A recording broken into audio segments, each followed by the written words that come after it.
Bismillahirrahmanirrahim. Assalamualaikum warahmatullahi wabarakatuh. Pada kesempatan kali ini, saya Ismail Faruqi dengan NPT 41180042 kelas instrumentasi 4B dari Sekolah Tinggi Meteorologi, Klimatologi, dan Geofisika. Pada kesempatan kali ini, saya akan mempresentasikan karya ilmiah saya yang berjudul Eksistensi Ragam Bahasa pada Status-Status Media Sosial sebagai Ancaman Identitas Nasional. Untuk timeline-nya sendiri, yang pertama adalah pendahuluan, kemudian yang kedua adalah tinjauan pustaka, yang ketiga adalah metode penelitian, dan yang keempat adalah hasil dan pembahasan, kemudian yang terakhir adalah kesimpulan dan saran. Indonesia merupakan salah satu negara dengan angka pengguna internet terbesar di dunia. Menurut hasil survei AJII, Asosiasi Penyelenggara Jasa Internet Indonesia, pada tahun 2018, pengguna internet di Indonesia naik 10,12% dari tahun sebelumnya. Artinya, dari total penduduk Indonesia 171,17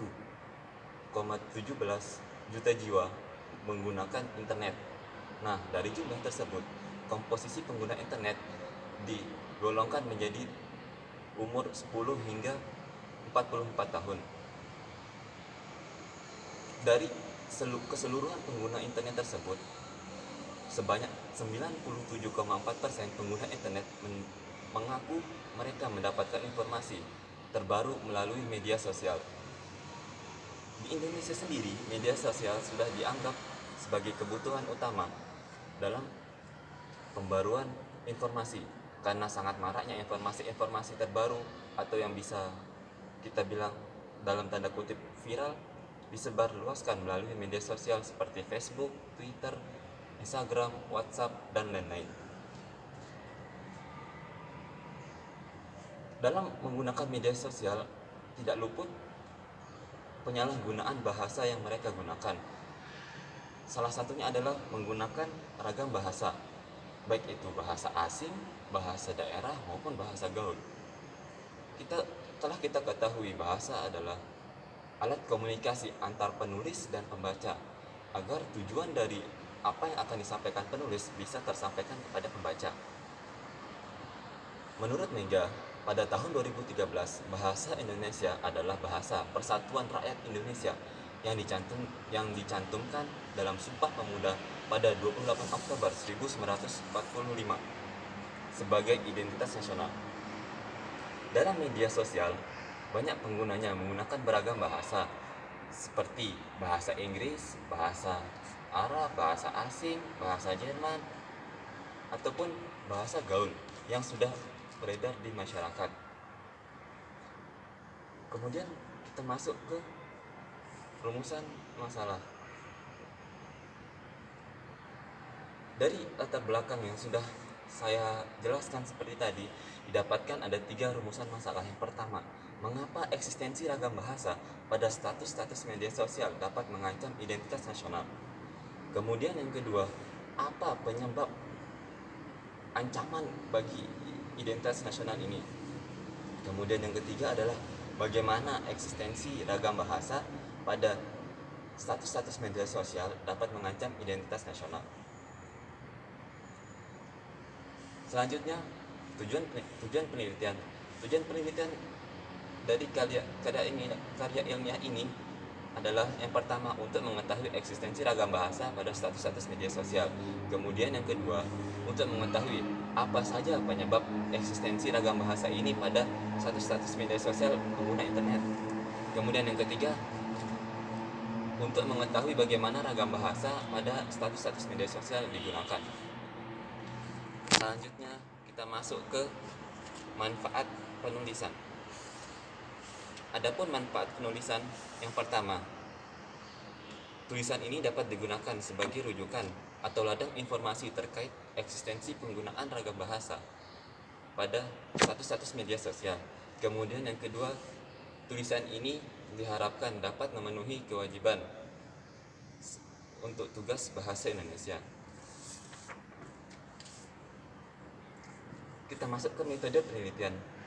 Penulisan ini bersifat deskriptif, yang dimana penulisan karya ilmiah ini bertujuan untuk membuat deskripsi penelitian eksistensi ragam bahasa yang biasa digunakan oleh pengguna media sosial, baik dalam status khususnya dalam status media sosial mereka, yang dapat mengancam keberadaan bahasa Indonesia sebagai identitas nasional yang sepatutnya harus kita pertahankan.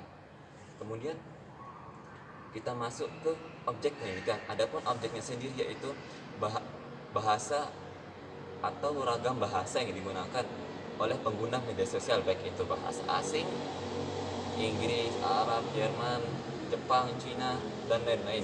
Kemudian bahasa daerah ataupun bahasa gaul. Untuk prosedur penelitian, yang pertama adalah analisis permasalahan. Kemudian setelah menganalisis permasalahan, kami mengambil hipotesis sementara. Setelah itu merumuskan masalah dengan latar belakang yang sudah ada. Kemudian melakukan studi literatur, lalu membagikan kuesioner sebagai data penguat dari penelitian kami. Masuk ke hasil dan pembahasan. Dilihat dari aktivitas pengguna media sosial, sebanyak 76,9% pengguna media sosial menggunakan WhatsApp dan 48,8% menggunakan Instagram, seperti yang sudah ditampilkan pada diagram berikut. Kemudian dari hampir keseluruhan pengguna media sosial ini, mereka mengaku memposting status pada media sosial mereka. Adapun spesifikasi dari waktunya sendiri itu paling minimal sehari sekali mereka mengupdate status pada media sosial mereka. Selanjutnya,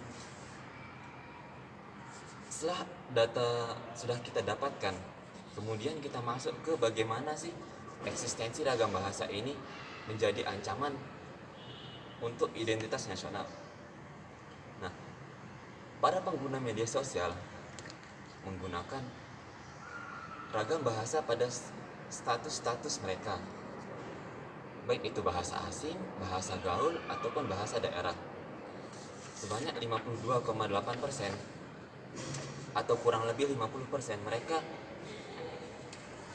hanya 50% yang menggunakan bahasa Indonesia.